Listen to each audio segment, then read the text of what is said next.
So,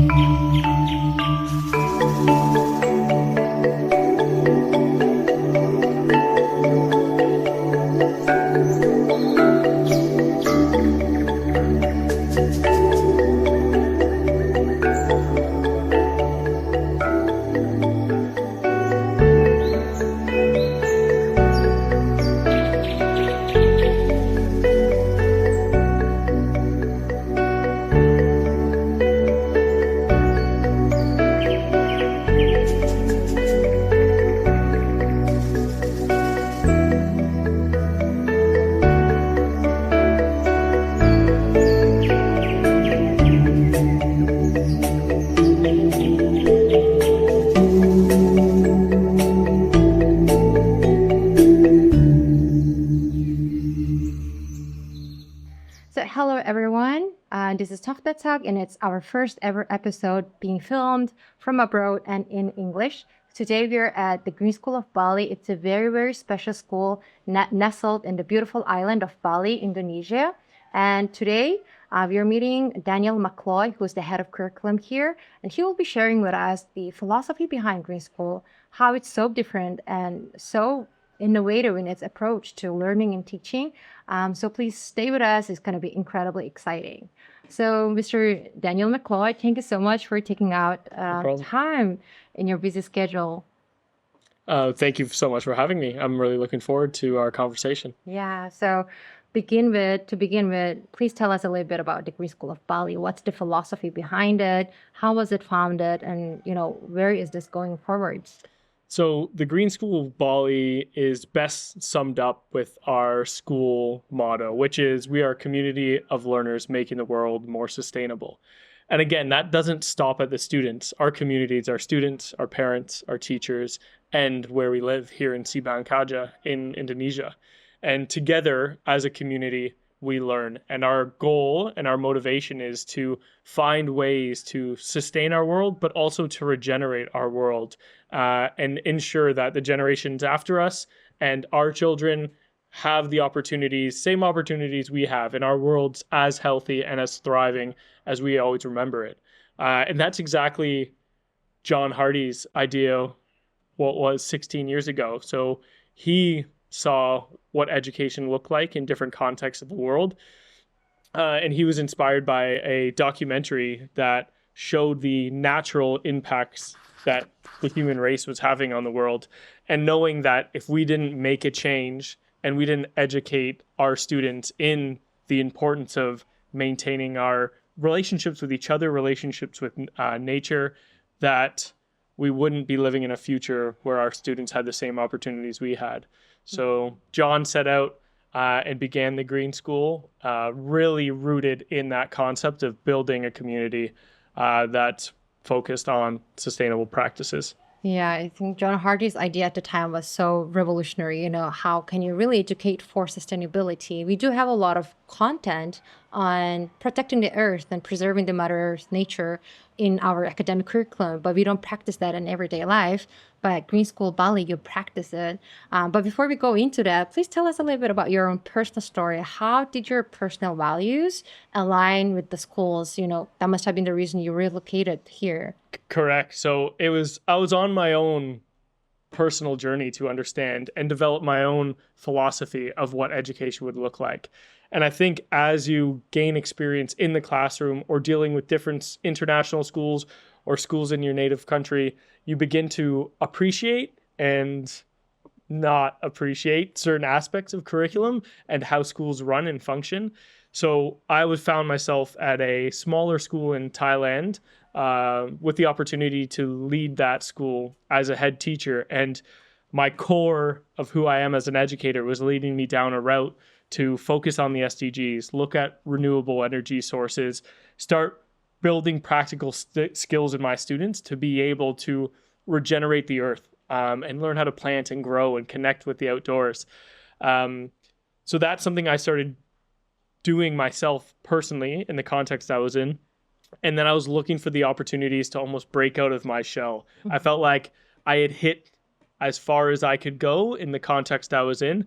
And I began searching for opportunities of similar schools or similar systems in the world who are already dedicated to this.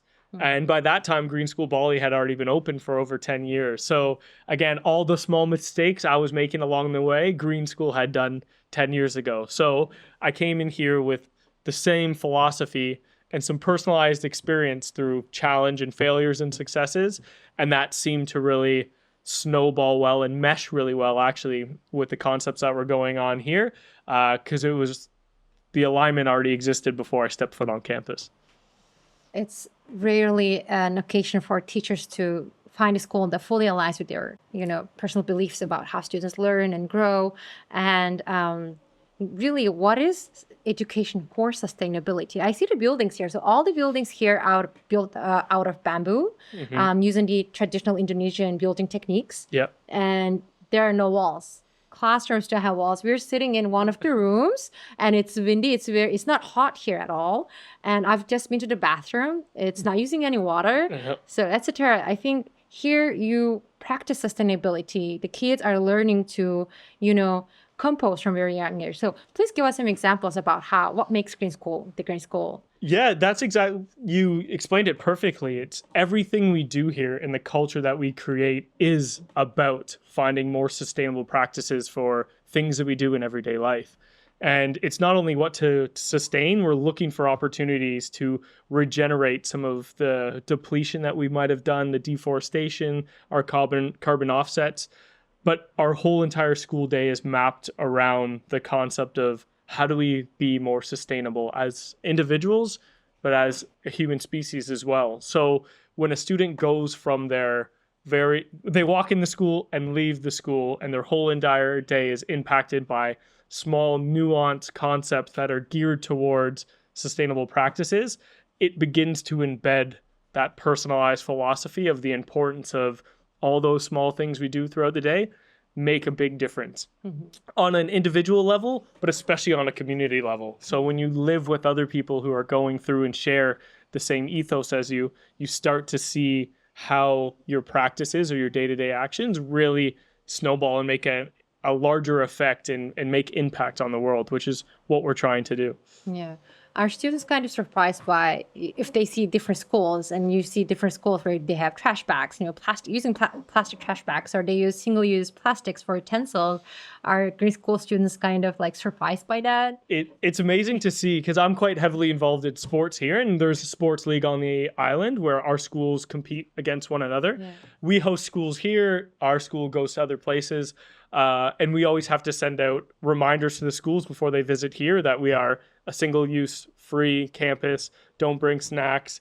And then when we go to other schools, especially as a teacher who's been here for a while, it completely shocks me the amount of single-use plastic that exists at one singular lunchtime in a school. And it's one of those things that catches you by surprise because we don't see it every day now. I don't see a single piece of plastic throughout my whole entire day at some days. So especially at school, and it's a beautiful thing to see kids bringing their own lunches from home, or everything wrapped in bamboo leaves. And again, it's not something kids might talk about at lunchtime, but it's something that they see and something that they're absorbing. Like, this is a better and more or less impactful way to do the exact same thing, which is eat lunch. Yeah, just carrying food around. I've seen a lot of bamboo wrappings kids were carrying around. I was like, is it like a special thing that they were distributing today? But it's just every day that you give out food or anything, take away in bamboo. And that's exactly it. And it was funny. We talked a bit earlier that I have a 3-year-old son here, and he brought into the car a piece of banana bread this morning. And as soon as we got out of the car, walking to his classroom, he went to the banana tree and was like, oh, so wrapped him a banana leaf, banana bread, and he just went on to class. So it's funny that even as a 3-year-old, because he sees those practices each day, it becomes a natural instinct to, oh, okay, I don't need to wrap it in plastic. There's an alternative. And that's something that you can't always, that's the best research you could find, is just observing that through your own personal experience. Yeah, for example, I've been seeing a lot of banana leaves since I've been in Bali for a few days, but I never thought about wrapping my food and, banana leaf. I'm just looking for hopefully compostable packages. Yeah. That's the best I could do. But here you take it to a completely next level. Correct. And what you have just said, that your 3-year-old son is already learning by watching and observing and by imitating other adults, which is how all of us learn. Correct. But I feel like the educational pedagogy here is very student-centered. You know, you're not trying to be up there and teach kids everything. I feel like you give a lot of agency to our students. So can you please tell us a little bit about the curriculum design? Yeah, What's the learning here? I would love to. And again, our curriculum is designed around very similar subjects and concepts that would exist in any other curriculum around the world. We put a little bit of a twist on quite a few things because it does start with the learner. So for us, student agency and student voice and advocacy is very important for us to develop in our learners. So from the time they're 11 years old, they choose 50% of their timetable. They begin to elect into classes that they're passionate and interested about, rather than being assigned where to go. And that seems to increase engagement and allows them to feel like they have some control about what they do at school, which is amazing, and helps us develop their sense of feeling like an important individual. It allows us to individualize aspects of our school day and aspects of our curriculum to allow that learner to really feel empowered about their learning. And there was a second part of that question.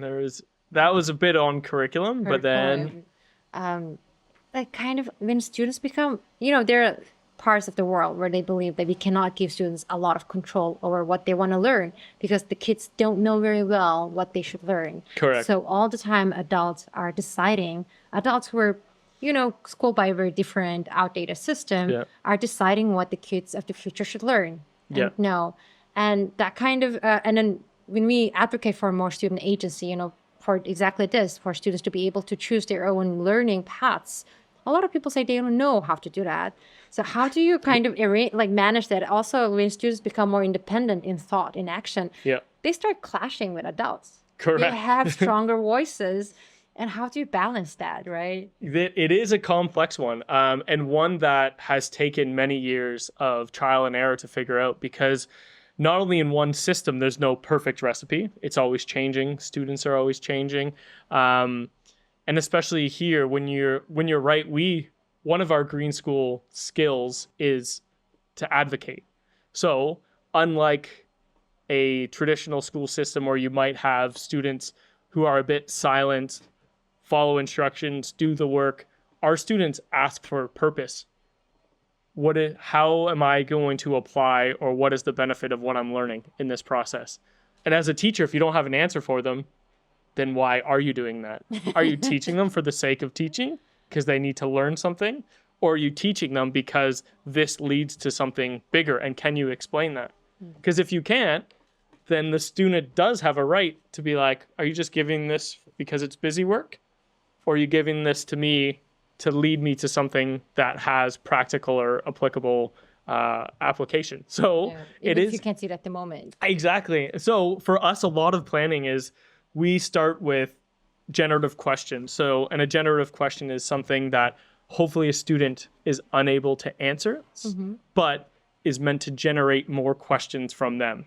It's supposed to be a builder of a line of inquiry, kind of like an IB program would run. We're looking for students to really inquire, research, and then look for potential solutions themselves.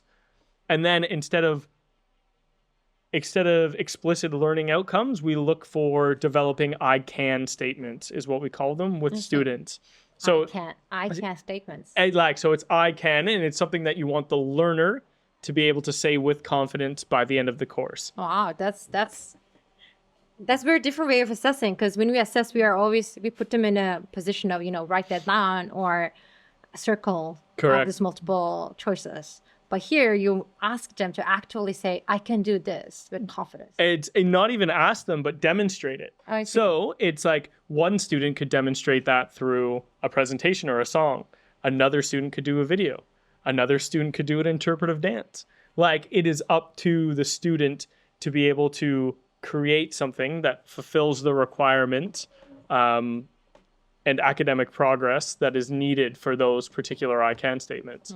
And again, that's a skill that's built throughout their time here. So often you don't get a ton of students creating their own options until you get to like grade 11 and 12, because in grade 6, if you are 11 years old, it is very hard to be like, I know if I do this, it's going to prove that I learned this. Yeah. And so it takes time and some nurturing to understand reflective processes, build skills in different areas so that they're able to develop significant pieces of evidence to prove that they've gone to the next level or actually progressed academically in the subject or area that you're focused on.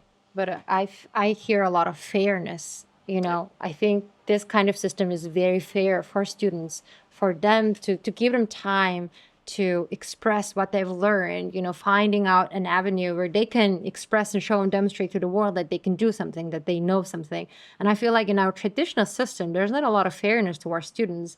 They're kind of pushed into the corner. and it's geared towards like, you're not setting each student up for success. There are only a small percentage of students who might thrive in a test-based, standardized-based System. classroom that you sit in rows and you do seat work and you study, you do practice questions, you review practice questions, and then you... A lot of high-stake examinations. Correct. That cause stress. Talking about stress, what's your outlook on mental health at the Green School of Bali? Because we did talk about mental health. Yeah. And sometimes we think academical achievements or, this results that you're going to get at the end of your K-12 education is worth all the mental health problems that we're causing for our children. That's what we say. What's the perspective here? I would disagree. But again, some personally, but also there's a non-belief in the negative impacts of well-being of standardized tests, but there's also a belief that that's just not the best way to assess student learning. So without practical application, without meaning, to be able to write a test and do well but retain nothing isn't what learning is to us. And in terms of mental health, it's important to say, like, our campus is beautiful. We cultivate such beautiful relationships in our community between our students. The relationships between teachers and parents and teachers and students is awesome. But when you enter the doors of Green School Bali, not all child or teenage life problems disappear.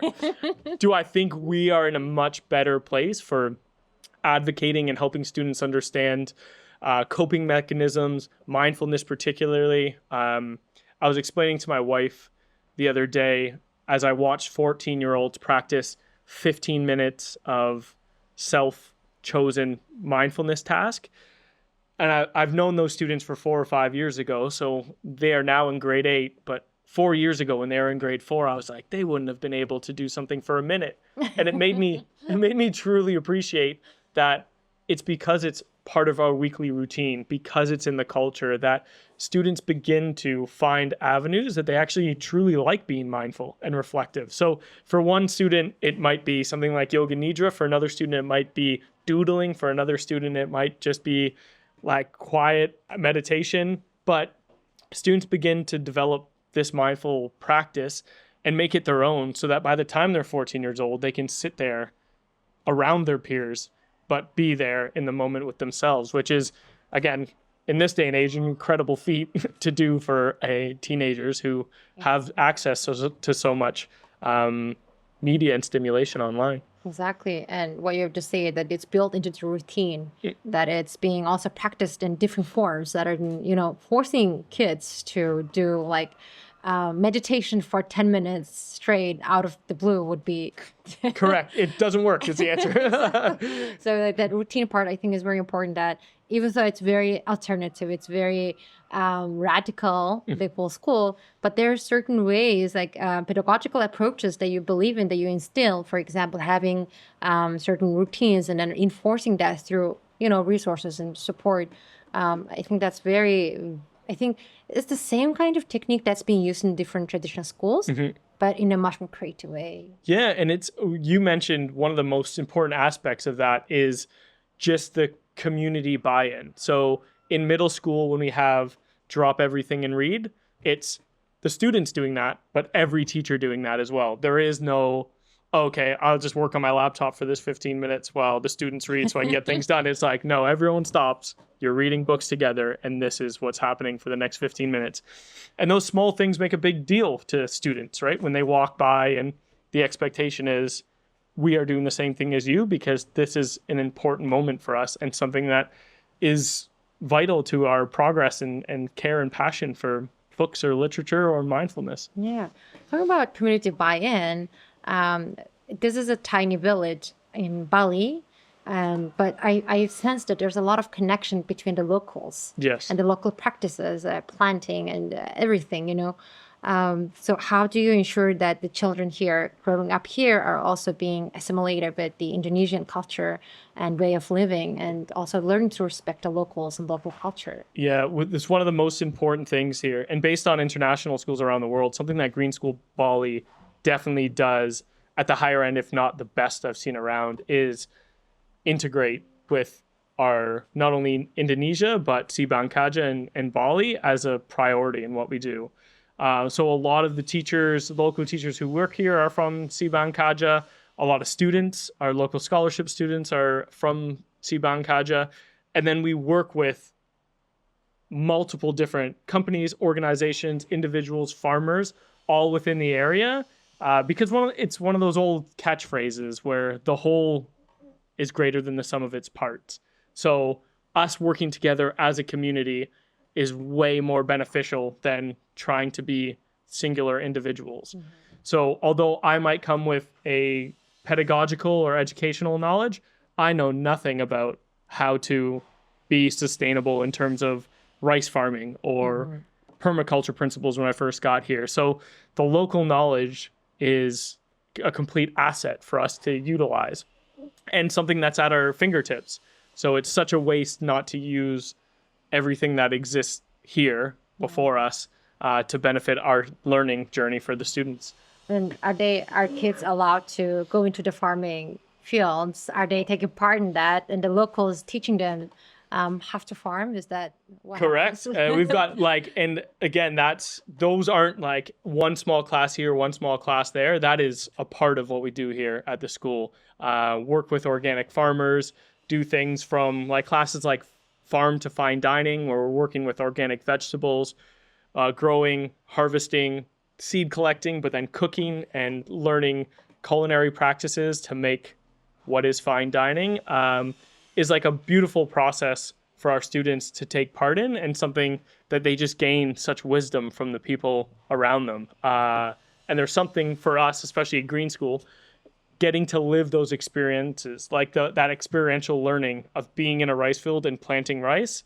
I don't care who you are. The first time you do it, you will remember that, and you will remember some things about it because you were there and you were in it and you smelt it and you felt it. Yeah. That is learning. Exactly. You don't, those things are much harder to forget than someone telling me that this many rice seedlings were planted in a field. What is the area of the field?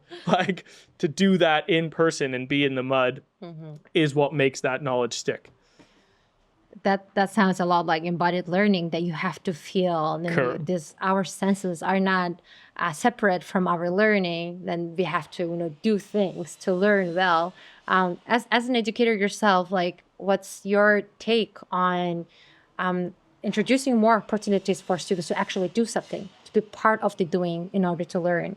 I'm a huge advocate for it. And again, it goes into, for me, 3 different realms of engagement, because you have a physical, emotional, and cognitive engagement. So it's important to embrace all 3 of those to be able to get the student to emotionally care or find attachment to their learning, cognitively feel like they're learning something, and physically be in on a task. And those, through that realm, you're able to truly pull the best from students, because that's when they begin to self-advocate, learn from themselves, look for opportunities to extend their learning outside of school. That practical-based hands-on learning is by far where I see students build their own passions or follow avenues of learning that I wouldn't have thought of, but has been inspired by them through something they've done at school or something they've done on a project. Because they become more personally involved and they become more passionate and they're given opportunities to be more hands-on. Correct. Like some of our student projects now, they're like, we can't sleep at night because all I can think of is creating sustainable zip ties for corals. And I'm just like, he's like, it's been all my, I can't sleep, can't think, it's consuming me. And I'm like, that's pretty cool. I think I just liked video games when I was younger. I'm not sure. But like to provide those opportunities for students is amazing. And again, it goes back to the advocating for students on that component as well. None of our students feel like there is something too big or there is a hurdle that they can't surpass. Because on one pillar, we let them know they can make a change. And a second pillar is they've got a community behind them, right? So we've got resources, we've got so many parents, local members of the community that are willing to help partake, have conversations to help you push through some of those hurdles that you might come across as you're trying to do something significant. It's inevitable, you're going to hit them, but it's lovely to know that you have confidence in yourself and feel supported by a large community to help you get past that point. Yeah. Unlike our traditional system where you're all alone and you have to, go through all these hurdles, and each time you get a very negative feedback or a very positive one, and a majority of the time students just don't feel like they're well supported in the system. Yeah, and don't feel like even if they came up with something creative, that there's an opportunity or an avenue that they can actually continue with that. Yeah. Right? That's not part of what the textbook says. No. So why are you talking about it? Next lesson, we have to move on. I know you're passionate about it, but we have to move on because the curriculum is heavily structured these days. But you also, a lot of international schools I know have like the IB program or the AP or the Cambridge. So what's your practice here, and what was the decision for choosing the curriculum and the reason for that? Yeah. So our curriculum's been under development for an extremely long time and has seen different phases. Over the last 2 years, I've been a part of creating a curriculum framework called the Green Literacies Framework. So now everything falls under one of 6 green literacies. And the literacies are creativity, connectedness, communication, innovation, regeneration, and quantitative. Okay. So everything we learn fits under one or multiple of those. And again, there's subsections which go in even further in depth, but that's more of a concern for our teachers in developing ideas and courses. But the goal of it is to be as integrated as possible. So truly be systems oriented, because the world doesn't live with math in a silo and science in a silo or art in a silo. So everything we try and do is finding elements of integration between math and science or arts and language. So although you might enter what is a math-based class, really that class is developed around more than math. And I think students, when they're able to feel an integrated process and one that might have application or practical application to their real life, they begin to truly develop that systems thinking. And it's really important for those students who like have math anxiety, where it's like, we're not entering a math classroom.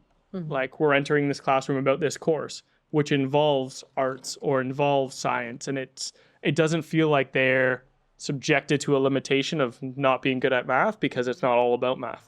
Yeah, it's about part of the learning. Exactly. Yeah. And maybe it's a part you're strong at. Yeah. Maybe you can help with this, or maybe your focus is the science bit. But it really does help limit students feeling like they're stuck in a subject or they're not good at it and there's no outlet. Yeah. We talked a bit about traditional systems, but on the social media page of Green School Bali, there is a hashtag, School for Now. Yeah. And that kind of took me aback. Like when we talk about schools, we talk a lot about futures, preparing the future generation of leaders or, change makers. But School for Now is a very interesting concept. Can you please tell us a little bit about that? Yeah. Well, we're definitely not a school of the past. So yes. I think something we stand for is understanding that education should have evolved more rapidly alongside society. But a school for now is important because we can always make promises about what the future might entail or what we might get our students to become. But it's really important for us to live in the moment and understand the actions and things we do right now have the impact in the future. So it's not time to wait to hopefully technology advances and something cures everything. It's not time to be like, next week I'll start, not using plastic bags. It's a school for now, because now is the time that's needed for our students, our community, or the world to start making changes to have an impact, to ensure that as a society and as a global community, we're providing the best opportunity for the world to thrive into the future. And again, people think that's always the natural side, but it's not. It's like a thriving economy, it's thriving relationships, it's thriving personal well-being, and all those fit into a sustainable world, and one that we're trying to regenerate starting now, not later, not before. Yeah, I wonder if that kind of thinking helps a student become more grounded and stay more present. And do you kind of sense that even as you practice, you're teaching for now rather than the future, do you feel less anxiety and more presence? And I think yes, and I think it allows that student to know that if they take action now, it can have impact. So we don't want to advocate too strongly the urgency of things like climate change or possible natural disasters building, because it's not about building fear in students, but it's allowing them to feel what I do at this moment in time can have impact, whether that's tomorrow, whether that's in 3 years, whether it's in 10 years, but it starts now. If I don't start it right now, then I won't see that impact. So it builds that feeling internally of what I do now matters. Mm-hmm. And I think when that's under a student's consideration, especially from a young age, you see that develop in small actions that they do throughout the day. And again, it might start small as an individual, but as it grows through a community or a population, that impact continues to grow alongside of it. All of that was just incredible. And what you have just ended with, which was we're not trying to instill fear in our students. When we talk about climate change, students are inevitably grabbed by this immense fear and fear of future, while here you're showing students that things can be done differently, one little step at a time. And I think that's the most empowering part of the school.